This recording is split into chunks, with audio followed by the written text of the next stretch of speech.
I'm Grace, and welcome back to my YouTube channel.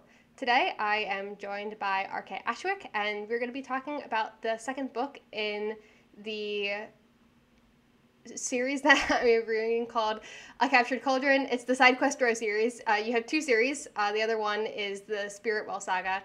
And we are also joined by RK's cat, Leia, who might be making a guest appearance today. Yep. So, would you like to share a bit about yourself and what you like to write?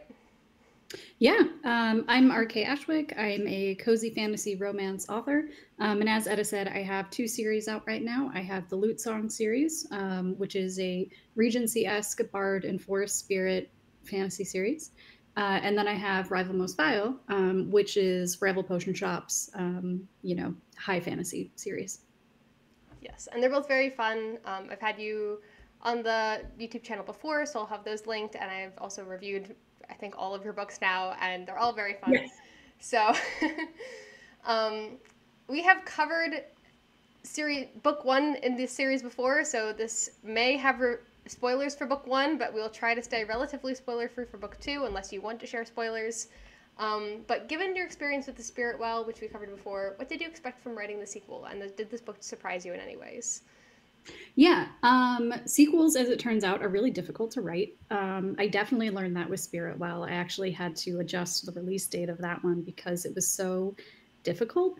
And I thought that this one was going to be easier because Ambrose and Eli are generally easier for me to write. But it was still difficult. I would say not maybe as hard as Spirit Well, but it did kind of surprise me in how hard it was to balance. I've got Ambrose and Eli's POV because, of course, I do. But then I also have Dawn's POV, and because she has a romance as a subplot, and so trying to balance all three of those things was pretty challenging. Yes. And this book starts with the characters attending PotionCon, which is the biggest event of Ambrose year, and then he gets kidnapped, and so the rest of the Rosamund Street gang has to go rescue him. Meanwhile, Dawn is dealing with her own romantic interest. So it's a very jam-packed book with lots of excitement going on. Mhm. But first, I want to ask you a fun question to start. Since PotionCon is the biggest event of the year, kidnappings notwithstanding, what would be your favorite thing to see at this such a big event? Yeah, I so many things. I would love to walk around Vendor's Alley. So it's kind of like if you're thinking about Comic Con, it's a little like Artist Alley where you have people selling like prints and pins and that sort of thing. Except in this case, it would be crystals and potion ingredients and probably just full on potions and wands. And so I think that in itself, I'm adjusting my my camera because Leia is now, you can't see her, but she's right here and she's trying to sit on my computer. So great. But yeah, no, Vendor's Alley for sure, just because I would spend way too much money there, just on pretty things, shiny things, wands that can go boom. I think Ambrose really loves the debates. That's a huge part of PotionCon. All that stuff would go way over my head. So that probably wouldn't be my favorite part. But then they also have like wand demonstrations, potion demonstrations, and I think those would be really cool too. Yeah, yeah, that sounds like a lot of fun. So, since Eli and Ambrose's relationship took center stage in Arrival Most Vile, in this story, they are separated because of his kidnapping. So, how did you balance their continuing romantic dynamic with the dynamics of the kidnapping and the rescue? Yes. Well, I definitely wanted the angst in there of, oh no, my boyfriend has been kidnapped. No, no, I'm separated from my boyfriend. So that was really great. Really just made me happy. But yeah, I needed to, without giving too many spoilers away, there needed to be ways for them to still communicate, and still like just on a logical level, like communicate plans, communicate like this is where I am, this is what's going on, just so Rosamund Street isn't totally in the dark. And so that level of communication kind of evolves throughout the book and still keeps Ambrose and Eli connected, just not as much as they would like. And so it's not like they just don't talk the whole book. They definitely are interacting Mm-hmm. in many different ways. It's just a little long distance. Yeah, yeah. It's a little trickier. It's a little, there's some magic involved, because of course there is. Mm-hmm. But yeah, without giving away too many spoilers, it's still there for sure. Yeah, and you mentioned before that Dawn gets a POV in this book. We get to see her explore her own relationship with a cute reporter who decides to help the friends on Rosamund Street rescue Ambrose. So, what was your favorite part about writing her POV, and was there anything challenging about adding the third POV to the story along with Eli and Ambrose? Mhm. Sorry, I'm looking at your question again because my cat decided to mute my computer. Oh no. She I can really ask likes, it again. like mirroring. She wants her paws on the computer because my paws are on the computer. And so she's like, I don't understand. This is totally fine. I And can it's ask the totally question again if you need me to. no, I've got your question up. So, okay, writing Dawn's POV, anything challenge about adding a third POV? Yes, it was definitely challenging because, of course, Ambrose is the one who's kidnapped. Eli is a main factor in his rescue. And so I need to have both of those POVs, of course. But I wanted Dawn to have a romance. And so I needed to have at least her POV. And so I had to go through several drafts of making sure that all of Dawn's romance scenes still connect back to the main kidnapping arc so that we don't feel like, and now we're over here doing this totally separate thing. And then, yeah, it was a lot of that and making sure that I'm kind of going back and forth between Ambrose, Eli, Dawn, Eli, Ambrose, Dawn, and not just kind of leaving one of them behind for like 7 chapters. So yeah, it was a lot of very careful balancing, and I can only hope that I got the balance right. So. Yeah. Yeah. I think you did a really great job with it. And you, like you said, you tie the romantic subplot into the rescue, and you do that very well throughout the story without giving away spoilers. My other part of the question was, what was your favorite part about writing Dawn's POV? Was there anything different about writing her perspective that you enjoyed from writing Eli and Ambrose? Yeah. I mean, it's always fun writing her falling in love with Rory and just being a little flustered because Dawn is so confident and charming all of the time. You get to see kind of her interior thoughts on like her really trying to be. She's like, no, I got to do a joke. I got to make this girl laugh. And so that was very fun. And then also getting to explore how she feels about the events of book 1. There's a big event with her towards the end of book 1 where she feels that she has made a mistake and hasn't really, like, that's still haunting her a little bit. And as Ambrose gets kidnapped, it kind of comes back around. And so she's definitely dealing with that. It's not a huge part of the whole book, but it is something on the forefront of her mind, particularly in like the first half. And so I'm glad that I was able to address that because I think in book 1 it's not like fully addressed. It's also not something that would just disappear and go away. Mm-hmm. It's a through line, and she's trying to be a good friend. So Yeah. I think it Yeah. works really well. So, on Mm-hmm. the flip side of that, since Rory doesn't have a POV, what was your favorite part of writing Dawn's love interest, Rory? And how did that affect your approach to the relationship since we don't get to see her side of the story? Yes. I am glad that I didn't add Roy's POV just because I think having 4 POVs would have been way too much and probably not added enough to the story. But at the same time, it made it challenge. It's always more challenging to sell the romance when you're just in one POV. I've discovered that as a writer, I prefer dual POV focused romances. And of course, that's not what I have planned for book 3. It's fine, guys. We'll deal with it. We'll learn. But I think, yeah, because you don't have Rory's interiority, she really has to kind of be a really strong personality and kind of pop off the page in Dawn's POV. And it was just really nice. I wanted someone who kind of right off the bat was very admiring of Dawn and kind of giving Dawn the respect and the kindness and the charm that frankly she deserves. Because it's not, it's a subplot. And so you don't have time to do a full enemies to lovers, rivals to lovers. Like there's just not enough page time for that sort of thing.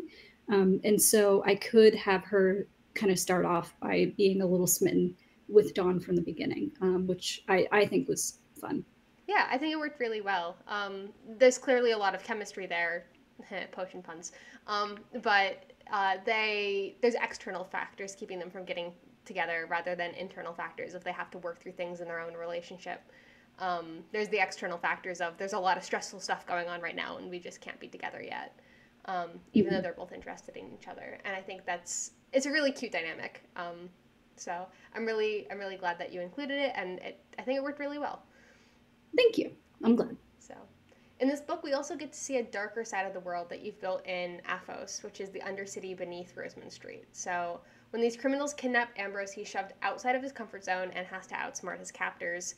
So how do you balance the tone in the story between the cozy fantasy and also raising the stakes? Yeah. It's funny. I get at the beginning when I was writing this, I was like, it's about a kidnapping, but it's cozy, I swear. Yeah, I mean, there is definitely a threat. I needed to make sure that Ambrose had a reason to not just like be like, well, I'm not gonna do it. Like, there has to be, a reason for him to be like, oh, I have to at least pretend that I'm working on this potion. And so yeah, I think they're very just like straightforward and presenting like these are the stakes, and he's like, oh, okay, and you just kind of address it, and then you move on and you focus on other aspects. I think when we were talking about Ambrose and Nat earlier, Nat I think is a huge part in making that cozy, because a lot of Ambrose's POV isn't just about him lamenting, oh no, I'm stuck here and everything's awful. He actually has pretty good digs down there, and he's developing this relationship with Nat. And so I think that kind of takes the focus away from the potential darkness of the setting. Yeah, yeah. I loved the addition of Nat so much in the story.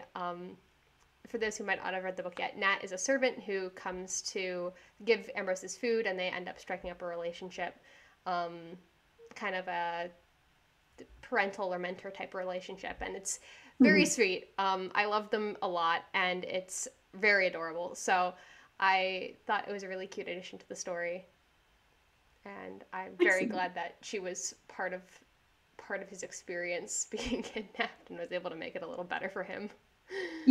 Yeah, they were very fun to write.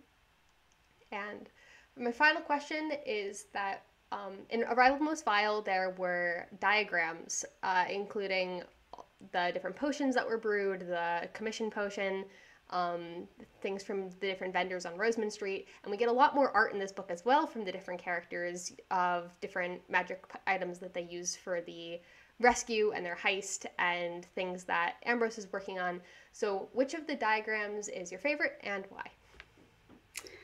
That's a tricky question. I have my copy of the book because I knew I wasn't going to think of the answer before this. And I'm flipping through. And so I've got, for those of you who have not read Rival Most Vile, in the very middle of the book, kind of like those like special edition Scholastic books that you used to get from like the Scholastic Book Fair, which was great. There's like art in the middle. So I have like diagrams like this of the different things that the merchants on Rosamund Street would make. And so for this one, of course, I've got Ambrose, and of course I have Dawn. I have Grimm, Banneker, and I have, Viola is a new addition. She is the magic baker on Rosamund Street, so I have Viola's. I'm just flipping through. And Viola then I have, is incredibly wholesome. She's keeping the entire street fed single-handedly, and I would die for her. I need her like caffeine cupcakes. I would sustain off of them single-handedly. Yeah. Maybe, well, hers is, I think, probably the most basic of the diagrams. But maybe that one's my favorite just because I got to draw a cupcake. Oh, you did? You draw all of these? Yes, I drew all of these. Oh, that's so cool. I'm gonna say Viola's is my favorite. Leia. All right, Leia's trying to sit on my computer again. I have to like keep my hand to the right of the computer so that she doesn't like try to put her head on the mute button. It's really great. But yeah, no, I'm gonna say Viola's, and then just so you all know, there is a code hidden in one of the diagrams, and there is a prize if you figure out the code. Yes, I wanted to ask about the code, but I wasn't sure how to ask about the code without asking about the code. Without asking about the code? Yes. Like, you can't talk about the code because it's a code, so. There is a little puzzle in one of the diagrams, and if you flip to the very end in my like, hey, thanks for reading page, there is a note there going, hey, did you catch the code? And it'll direct you to my site where there's a little link where you can get your like little digital prize. It's nothing crazy. It's just a little fun thing if you want to look into it. Yes. I loved solving that so much. There are hints within the story of how to crack it. It took me, I read over those, and then it took me a shamefully long time to figure out how to crack the code because I like kept flipping back and like misunderstanding the clue. And then I had to like redo it like 4 times. I had to get like 6 people to like do the puzzle and be like, okay, here's the context from the book, here's the diagram, how much can you put together yourself? And I had to keep like simplifying because they were like, girl, I don't get it. I did crack it eventually. But I did I think people are cryptography in getting high it though. school as like a science Olympiad event, and I'm like, Marietta, you should know this. You should know this. And I couldn't figure it But out. you got it. I got it eventually. But it was so much fun. So I encourage People are everybody to getting read it. the book and check it out. It's so much fun, and we love codes. But my last question is just a freebie. If there's anything I missed asking about that you'd like to talk about, feel free to ramble about it now. The code was definitely one of them, just because I'm excited about it and I didn't want people to like miss it and be like, what are you talking about? I think that's it. I hope people have fun with it. There will be a third, so it's a trilogy. There will be a third one where it'll be Ambrose and Eli, of course, and then Nat's POV, because Nat is going to have a little bit of a crush on somebody else on Rosamund Street. And that's all I can say about that without spoiling things. So cute. I'm so glad Nat gets to thrive. That's adorable. Mm-hmm. And so what else do you have coming up, and where can people find your work? The third book, presumably, but you've got other stuff going on? Yes. So Captured Cauldron comes out on October 7th. And I'll be talking more about that, of course, on Insta, RK Ashwick Books. I'm also on TikTok, less frequently, RK Ashwick Books. I have a website and I also have a newsletter. Newsletter folks are generally the first ones to get information about ARCs, pre-orders, cover reveals. Like they're always the first to see that sort of stuff. And then in terms of writing projects, so I'm currently working on the third and final book in the Lute Song series. I'm hoping to release that in May of next year. And then I'm hoping to release the third and final book in the Sidequest Row series in October of next year, so in a year, basically.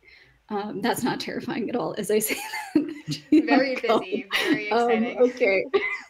So yeah, I'm hoping to get basically, sorry, my cat again. I'll have to show you my cat at the end, I swear she's right here. But she... I'm not sure I understand. No, computer, no. Okay. But yeah, I'm basically hoping to finish both series next year because I have these other projects that are like worming their way into my brain that I would really like to get to. But I really have to finish these series first. Otherwise, it's just not going to happen. And then I'm in 2 different anthologies that haven't been announced yet.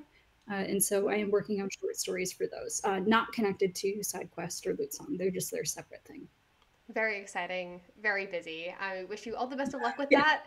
I'm very much looking forward to the return of Emery and Kel and Aspen in the Lute Song series.